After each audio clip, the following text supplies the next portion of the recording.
따라 문득 이런 생각이 들었습니다. 내가 지금 어떻게 살아가고 있는 걸까?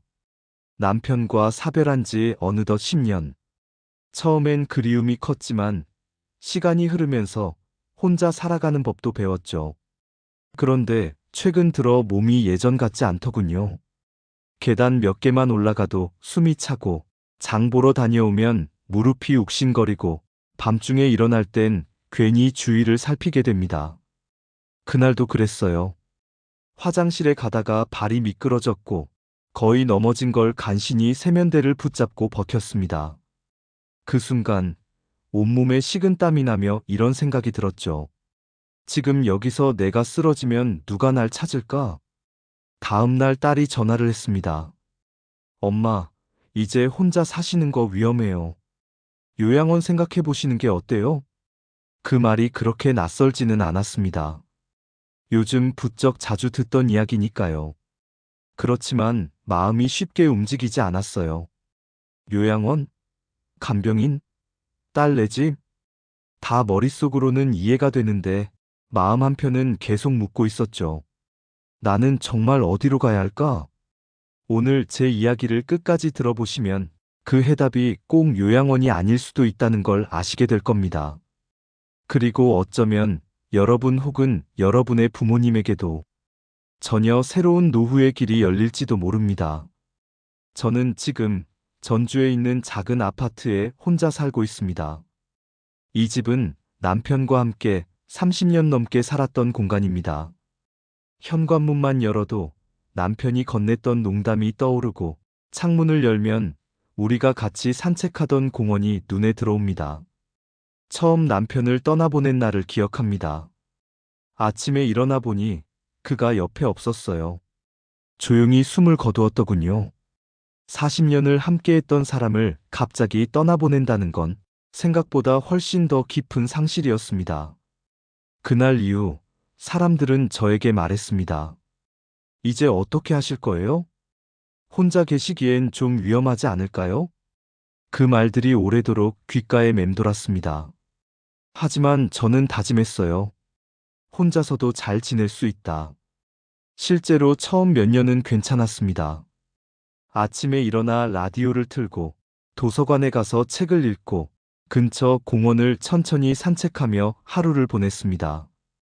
가끔은 친구들과 전화로 안부를 묻고 동네 반찬 가게에서 음식을 사다 나눠 먹기도 했죠.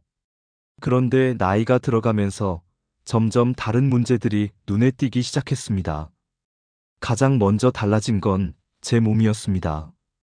예전에는 4층 계단도 거뜬했는데 어느 순간 계단 하나가 산처럼 느껴졌습니다. 마트에서 장을 보고 집에 돌아오면 무릎이 부었고 밤에는 관절이 욱신거려 잠들기 어려웠습니다. 결국 병원에 가게 됐고 의사 선생님은 말했죠. 정 선생님, 이건 퇴행성 관절염이에요. 이제 무리하시면 안 됩니다. 작년엔 무릎 수술도 받았습니다. 재활도 잘 받았고 회복도 빠른 편이었지만 이후로는 혼자 산다는 것이 이전과는 다른 의미로 다가왔습니다. 가장 무서웠던 건 어느 밤이었습니다. 화장실에 가다 미끄러져 거의 넘어질 뻔했어요. 겨우 벽을 짚고 일어났지만 그때 온몸이 얼어붙었습니다.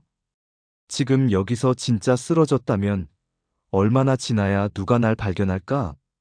딸은 언제 전화하지? 혹시 늦으면? 그때부터는 평소에도 괜히 불안해지더군요. TV 소리도 줄이고 전화기 근처에 항상 손을 두고 밤에 잘 때는 문을 열어둘까 고민하기도 했습니다. 딸은 그런 저를 알아챘습니다. 전화를 자주 걸었고 예전보다 훨씬 길게 통화했습니다. 그리고 결국 말을 꺼냈죠. 엄마, 이제 요양원 생각해보는 건 어때요? 처음엔 아무 말도 하지 못했습니다. 그 말이 낯설지 않아서 더 그랬어요. 내가 요양원을 가야 할 정도로 약해졌나? 나는 아직 스스로 밥도 차려 먹고, 약도 챙기고, 빨래도 하는데. 하지만 딸은 걱정스러운 목소리로 덧붙였습니다. 엄마 지금은 괜찮지만, 갑자기 상황이 나빠질 수도 있잖아요. 요양원은 24시간 간호사도 있고 응급대처도 되고 훨씬 안전하죠. 그 말 틀리지 않아요. 맞는 말입니다. 하지만 저에게 요양원은 단순한 시설이 아니었습니다. 몇 년 전 친구가 요양원에 들어간 적이 있었어요. 처음엔 괜찮다 했지만 몇 달 뒤 다시 만났을 때 그 친구의 표정엔 살아있다는 기색이 없었습니다. 여긴 그냥 버티는 곳 같아. 그 한마디가 오래도록 가슴에 남았습니다. 요양원이 싫다는 게 아닙니다. 다만 저는 아직 살고 싶었습니다. 버티거나 관리되는 게 아니라 스스로 일어나고 선택하고 웃고 내가 원하는 방식대로 살아가고 싶었습니다. 딸의 집에 가서 한 달 정도 지내보기도 했습니다. 초등학생 손주가 말을 붙일 때면 참 기쁘기도 했지만 화장실에 가는 시간, 냉장고를 열 때조차 괜히 조심스러웠어요. 식사 시간에도 말수가 줄었고 딸과 사위의 대화에 눈치를 보게 되었습니다. 심지어 어느 날 거실에서 이런 대화를 엿듣게 됐죠. 요양원 얘기는 언제 꺼낼 거야? 지금 말하면 상처받으실까봐. 그 말에 가슴이 철렁 내려앉았습니다. 그들은 절 위해 걱정했겠지만 저는 제 존재가 짐처럼 느껴졌습니다. 다시 집으로 돌아왔습니다. 익숙한 공기, 익숙한 소파, 그리고 깊은 고요. 그 고요함 속에서 다시 그 질문이 떠올랐습니다. 나는 어디에서 어떻게 살아야 할까? 요양원은 마음이 가지 않았고 딸 집도 오래 있기엔 서로가 불편했고 간병인을 고용해봤지만 비용이 부담되고 생활 방식이 너무 달랐습니다. 모든 선택이 틀린 건 아닌데 어느 것도 나에게 딱 맞는 삶은 아니었습니다. 그렇게 어느 날 주민센터에 갔다가 우연히 한 포스터를 보게 되었어요. 혼자지만 혼자가 아닌 삶. 그 말이 제 가슴에 콕 박혔습니다. 혼자지만 혼자가 아닌 삶. 그 포스터의 문구를 본 순간 저는 몇 초간 그 앞에 멈춰 섰습니다. 마치 나를 위한 문장이 아닌가 싶었어요. 혼자 살다 보면 외롭습니다. 하지만 누군가와 함께 있는 것도 편하진 않습니다. 그 두 감정 사이에서 저는 늘 고민했죠.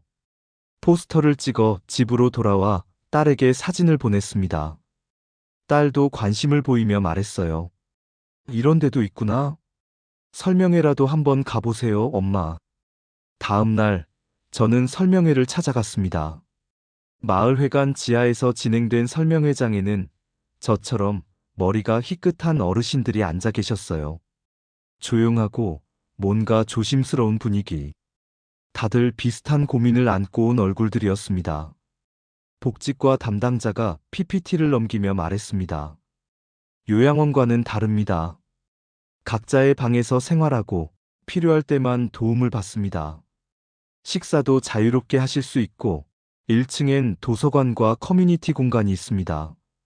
설명을 듣는 동안 머리는 끄덕였지만 마음은 여전히 반신반의했습니다. 정말 가능할까? 내가 그런 공간에서 잘 지낼 수 있을까? 하지만 곧 현실이 저를 다시 붙잡았습니다. 간병인을 다시 고용하자는 딸의 제안. 이번에는 다른 분이라 괜찮을지도 모른다고 했습니다. 두 번째 간병인은 조용하고 친절한 분이었습니다. 하지만 시간이 지나며 다른 불편이 생겼습니다. 그분은 늘 외출을 원했어요. 저에게 산책을 가자고 권했고 혼자 있으니 답답하다며 저를 나가게 하려 했죠. 저는 무릎 수술 후 긴 거리를 걷기가 어려웠습니다. 그러다 어느 날 그분이 말했습니다. 사실 저도 좀 활동적인 곳에서 일하고 싶어요. 그리고 몇 주 뒤 떠나셨습니다. 남은 건 조용한 집과 다시 혼자가 된 일상이었죠. 이쯤 되니 생각이 많아졌습니다. 내가 뭔가 잘못하고 있는 건 아닐까? 왜 이렇게 어느 곳에도 안 맞을까? 요양원? 비용은 둘째 치고 마음이 안 놓입니다. 몇 년 전 친구가 갔던 요양원 생각이 계속 났습니다. 거긴 사람은 많았지만 웃음이 없었습니다. 벽만 바라보는 표정들. 생명은 있으나 삶은 없는 느낌. 자식집? 사랑하는 가족이지만 서로에게 눈치 보며 사는 게 과연 가족일까요? 사위가 퇴근할 시간만 되어도 저도 모르게 제 방으로 들어가게 되고, 손주가 공부할 때 말 시킬까 조심하게 되고, 간병인? 좋은 분을 만나더라도 사생활이 줄어드는 건 어쩔 수 없더군요. 내 집인데도 어쩐지 내가 손님 같은 느낌. 그리고 가장 큰 건 비용이었습니다. 월 450만 원. 제가 받는 연금으로는 절대 감당이 안 되는 금액입니다. 언제까지 이렇게 버틸 수 있을까? 결국 전 다시 그 포스터가 생각났습니다. 혼자지만 혼자가 아닌 삶. 이 말이 자꾸 마음속에서 맴돌았어요. 머리로는 요양원이 더 안전하고 간병인이 있으면 편할 수도 있고 딸 집에 있으면 덜 외로울 수도 있다는 걸 압니다. 그런데 마음은 아니었습니다. 나는 여전히 나답게 살고 싶고 누군가의 관리 대상이 아니라 내 방식대로 하루를 열고 싶었어요. 바로 그 지점에서 갈등이 시작됐습니다. 나는 지금까지 살아오면서 무엇을 원했나? 지금부터는 남이 정해준 삶을 따라야 하나? 여기서부터는 정말 제 선택의 문제였습니다. 사회의 기준이 아닌, 딸의 기대가 아닌, 오직 나라는 사람의 삶. 그 선택의 기로에서 제 마음은 결국 하나의 방향을 향해 가고 있었습니다. 며칠 후, 저는 다시 그 포스터 앞에 섰습니다. 전주시 고령자 공동체 주거 시범사업, 이름은 함께뜰. 그 아래 이런 문구가 쓰여 있었죠. 혼자지만 혼자가 아닌 삶. 독립적이 돼 고립되지 않는 집. 그날 저는 주저없이 설명회에 참석했습니다. 마을 복지관 한편 작은 강당. 저처럼 머리가 희끗한 어르신들이 삼삼오오 앉아 있었어요. 서로 말을 많이 하진 않았지만 다들 비슷한 표정을 짓고 있었죠. 나도 이제 선택을 해야 할 때구나. 프레젠테이션을 시작한 사회복지사의 목소리가 귀에 들어왔습니다. 이곳은 요양시설이 아닙니다.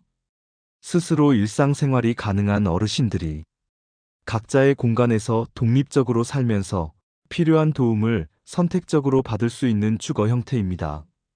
사진이 화면에 비쳤습니다. 5층짜리 깔끔한 건물, 1층에는 커뮤니티 공간, 25층은 1인 가구형 주거 세대. 각 세대는 작지만 방, 주방, 욕실이 갖춰져 있었고 창문이 크고 햇살이 잘 들어오는 구조였습니다. 무엇보다 인상 깊었던 건 이 말이었습니다. 여기서는 하루의 리듬을 내가 정할 수 있습니다. 아침 7시에 일어나고 싶으면 그 시간에 일어나고 조용히 책을 읽고 싶으면 방 안에서 커튼을 치고 있으면 되고 사람들과 어울리고 싶을 때는 1층 식당이나 도서관으로 내려가면 됩니다. 요양원에서는 시간표가 생활을 지배합니다. 하지만 여기서는 내가 내 시간을 다시 가지게 됩니다. 질문 시간. 어떤 어르신이 물었어요. 돌봄은 누가 해주나요? 직원이 차분하게 대답했습니다. 생활지원사가 상주하며 응급시 대처하고 정기적으로 안부를 확인해 드립니다. 하지만 주체는 어르신 본인입니다. 돌봄이 필요한 순간에 요청하시면 됩니다. 그 말을 듣는 순간 제 안에서 뭔가가 풀렸습니다. 이곳이라면 내 삶을 온전히 놓지 않아도 될 것 같았어요. 내 방식대로, 내 속도로 살아갈 수 있을 것 같았습니다. 다음 날 입주 상담을 받으러 직접 건물을 방문했습니다. 전주 시내에서 멀지 않은 조용한 주택가에 위치한 5층 건물. 외관은 아담했지만 단정했고 1층 로비에 들어서자 햇살이 가득 들어오는 휴게실이 보였어요. 도서관에는 책장이 가득했고 작은 원목 테이블엔 어르신들이 조용히 앉아 책을 읽고 계셨습니다. 식당에서는 몇 분이 같이 식사를 준비하고 있었고 한쪽에서는 누군가 커피를 내리고 있었어요. 누군가의 도움을 받는 게 아니라 스스로 삶을 꾸려가는 모습이 인상 깊었습니다. 2층에 빈 방 하나를 보여주겠다고 해서 따라 올라갔습니다. 문을 여는 순간 저는 그 자리에 멈춰섰어요. 크진 않았지만 꼭 필요한 것들이 잘 배치되어 있었습니다. 한쪽에는 전기레인지가 있는 작은 주방, 깔끔한 욕실엔 안전바가 설치돼 있었고, 무엇보다 넓은 창으로 햇빛이 가득 들어왔습니다. 그 창가에 서서 아래를 내려다보며 생각했습니다. 이곳에서 내가 다시 시작할 수 있을까? 나라는 사람으로 나답게 살 수 있을까? 그날 밤, 저는 오랜만에 설레는 마음으로 잠을 설쳤습니다. 불안보다 기대가 컸던 밤이었습니다. 그리고 마음속으로 조용히 다짐했죠. 이제는 남이 정해준 삶이 아니라 내가 선택한 삶을 살아야겠다. 입주날 아침, 작은 캐리어 하나를 끌고 함께 뜰 현관에 들어섰을 때 가슴 한쪽이 묘하게 저릿했습니다. 이사를 다닌 적은 많지만 이번처럼 인생의 방향 자체를 옮기는 느낌은 처음이었죠. 2층 제 방문을 열었을 때 햇살이 가득 들어오는 창가와 고요한 공기 속에 퍼진 나무 냄새가 반겨졌습니다. 침대에 가방을 내려놓고 한숨을 돌리려던 그때 문이 노크됐습니다. 안녕하세요. 새로 이사 오셨죠? 반찬통을 든 할머니 한 분이 웃으며 서 계셨습니다. 저는 옆방에 사는 김민자예요. 이것 오늘 드시고 힘내세요. 김치랑 가지볶음, 멸치볶음, 어디선가 익숙한 집 냄새가 나는 반찬들이었어요. 그 순간 마음이 살짝 풀렸습니다. 며칠 후 1층 공동식당에서 처음으로 식사에 참여했어요. 아직 어색한 얼굴들 사이 누군가 다가와 조심스럽게 말을 걸었습니다. 선생님, 혹시 노인복지 쪽 일하셨던 분 아니세요? 고개를 들자 단정한 인상의 남성 어르신이 웃고 계셨습니다. 저는 박종만이라고 합니다. 예전엔 보건소에서 일했고 지금은 여기서 건강 체크나 약 복용 도우미 역할을 하고 있어요. 그날 이후 조금씩 제 자리가 생겨났습니다. 식사 시간엔 김민자 할머니 옆에 앉아 요리 이야기를 나누고 1층 휴게실에서는 박종만 선생님과 함께 책을 읽거나 음악을 듣기도 했죠. 가장 큰 변화는 누가 나를 필요로 한다는 감각이 다시 돌아왔다는 겁니다. 어느 날 도서관에서 책을 읽고 있는데 한 어르신이 조심스럽게 말을 걸었습니다. 선생님, 이거 글씨가 너무 작아서 읽기가 어려워요. 기초연금 관련 서류였죠. 제가 천천히 읽어드리고 필요한 부분을 메모해드렸더니 그분이 눈물을 글썽이며 말했어요. 정말 고마워요. 이 나이에 누가 이렇게 도와줄 줄 몰랐네요. 그날 이후 저는 매주 화요일과 목요일 1층 휴게실 한편에 작은 복지 상담 자리를 마련하게 됐습니다. 서류 읽는 법, 기초연금 신청, 의료비 지원, 심지어 가족과의 갈등까지 30년간 사회복지사로 일했던 경험이 다시 쓰이기 시작한 거죠. 주변 어르신들은 저를 희숙 선생님이라 부르기 시작했습니다. 그 호칭이 어쩐지 참 따뜻하게 들렸어요. 이곳에서는 모두가 자기 이름으로 불립니다. 어떤 이는 난 아침마다 커피를 내릴게요. 어떤 이는 나는 밑반찬을 조금씩 나눌게요. 작지만 소중한 역할들이 쌓이면서 우리는 다시 누군가에게 필요한 사람이 되어가고 있었어요. 가끔은 조용히 혼자 있고 싶을 때 방에서 창밖만 바라보고 있어도 괜찮습니다. 누구도 왜 안 내려오세요? 라고 묻지 않습니다. 그게 이곳의 가장 큰 장점이었죠. 선택할 수 있는 자유, 나를 위한 시간, 그리고 자연스러운 관계.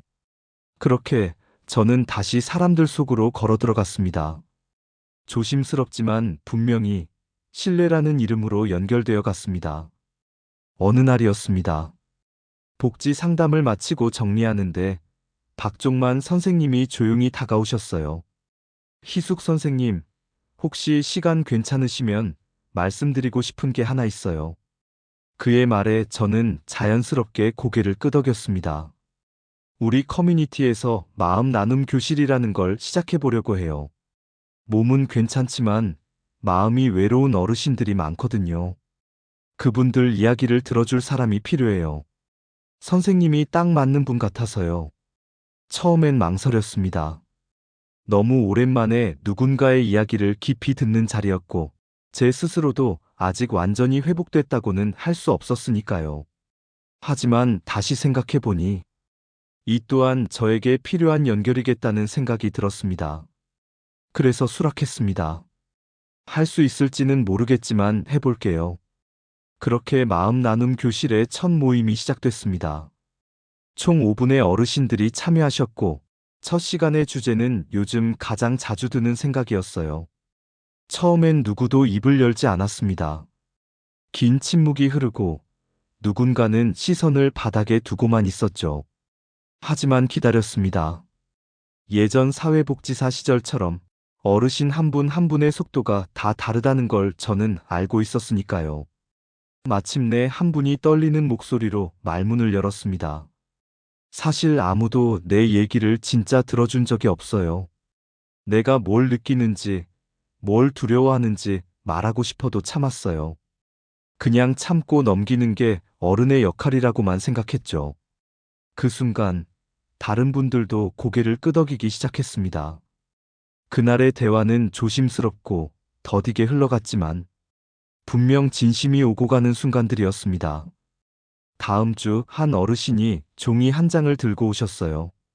선생님, 제가 평생 처음 써본 편지예요. 딸에게 쓸까 하다가 여기서 읽고 싶어졌어요. 그분은 천천히 꾹꾹 눌러 쓴 글씨를 읽어내려갔습니다. 자신이 말하지 못했던 미안함, 서운함, 그리고 사랑. 눈물이 났습니다. 그분도 저도. 그 순간 우리는 모두 가족이 아닌 사람들과 나누는 가족 같은 위로를 경험한 셈이었죠. 그 이후로 마음 나눔 교실은 매주 자리를 이어갔고 참여 인원도 조금씩 늘어났습니다. 저 역시 변하고 있었습니다. 혼자 살 땐 하루하루를 버티는 느낌이었다면 이제는 누군가를 기다리고 또 누군가가 저를 기다리는 삶이 됐어요. 아침마다 직접 내리는 커피향, 휴게실에서 들려오는 웃음소리, 도서관에서 조용히 책을 읽는 어르신들의 모습. 이 모든 게 하루의 일부가 되었고 그 안에서 저는 다시 쓸모 있는 사람, 누군가에게 의미 있는 사람이 되어가고 있었습니다. 어느 날 김민자 할머니가 말했어요. 선생님, 여기에 와줘서 고마워요. 덕분에 우리 공동체가 더 따뜻해졌어요. 그 말에 저는 고개를 숙였지만 마음속 깊은 곳이 따뜻해졌습니다. 이제야 정말 삶이 다시 움직이기 시작했다는 걸 느낄 수 있었어요. 다른 사람들의 말과 삶에 귀 기울이면서 제 안에 남아있던 외로움도 서서히 옅어져 갔습니다. 이곳 함께 뜰은 단순히 머무는 집이 아니라 서로를 바라보고 응원하는 사람들 사이에 있는 공간이었습니다. 그리고 저는 그 안에서 정희숙이라는 이름을 다시 살아가기 시작한 겁니다. 이제는 압니다. 노년이라는 시간은 끝이 아니라 내 삶을 다시 정의할 수 있는 두 번째 기회라는 걸요. 누군가의 보호 아래가 아니라 내가 나로서 살아갈 수 있는 공간. 그게 제가 함께 뜰에서 찾은 진짜 노후입니다. 무조건 요양원을 가야 하고 자식에게 기대야 하고 그게 당연하다고 여겼던 시절이 있었습니다. 하지만 선택지는 생각보다 더 많았습니다. 그리고 그 중 하나가 혼자지만 혼자가 아닌 삶이었어요. 이 이야기를 들으시며 혹시 마음속에 떠오르는 누군가가 있으셨다면 그분에게도 이 영상을 보여주세요. 나이 든다는 건 살아온 세월만큼 더 나답게 살아갈 권리를 가지는 일입니다. 우리 모두 그 권리를 당당히 누릴 수 있기를 바랍니다. 감사합니다.